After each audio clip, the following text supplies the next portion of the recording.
Hello guys, welcome to Python program video series. Today we are going to see string contents digit and alpha characters or not. So let's start with the program writing.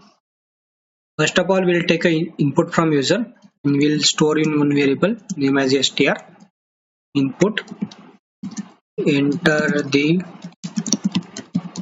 string,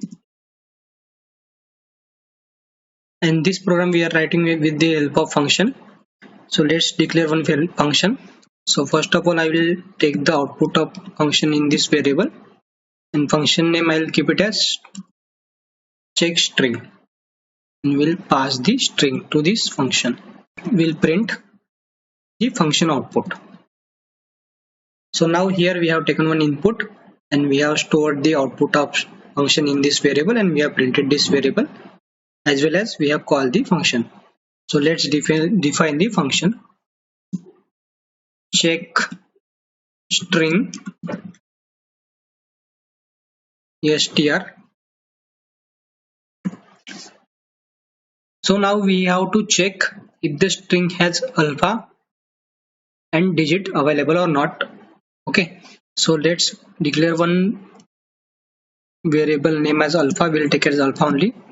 First of all, we'll keep this flag as false, and we'll take another variable like digit, and this also will keep it as false. So initial value we have kept as false only. Okay, so now we have to check all the letters in the string. Okay, for that what we'll do, we'll declare for loop for I in str. Okay, for better understanding, instead of I will keep it as char. Okay, character. So here we are checking each and every character in string. If that character, so there is one inbuilt function.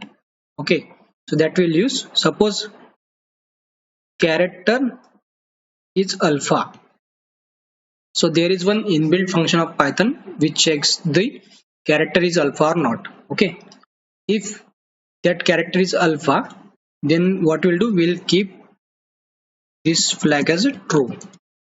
Okay, first of all we have kept it as false, now we are making as a true.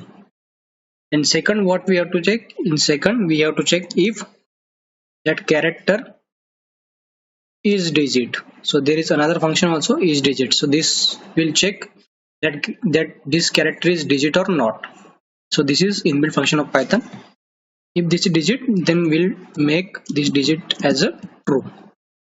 Okay, sorry, here we have to keep this f as capital, then only it will consider as a false.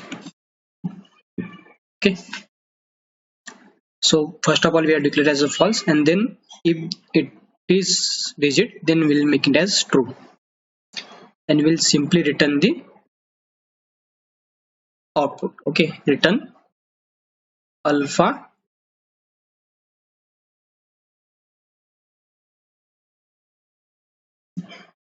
and digit.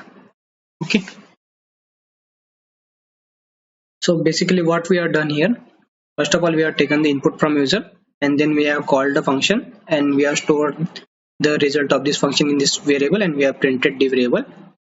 And in function what we have done, we have first declared two variables, and we have mentioned as false to both the default value, and then we have declared one for loop which check each and every character in string, and this loop will iterate till length of string. Okay, if that character is alpha, so this function is inbuilt function which check the character is alpha or not. If that character is alpha, then we'll make it as true.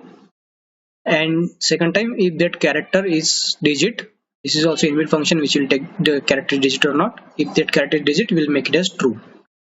And once the for loop ends, we'll return the result. So let's run the program. Enter any string. This time we'll enter a string without digit. Okay, suppose we'll enter boy. So you can see it has written false, because here we are checking both, like it should contain digit also and it should contain alpha also. Now it does not contain digits, so it is giving as false.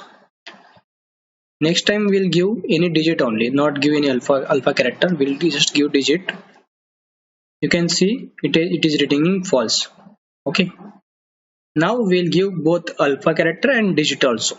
So this time we'll give anything letters and some digits also. So you can see it is returning true. True means it contains both alpha and digit. Hope you understood the logic of this program. Thank you for watching this video. Please like, share to this video and subscribe to my channel. We'll see you in next video. Thank you.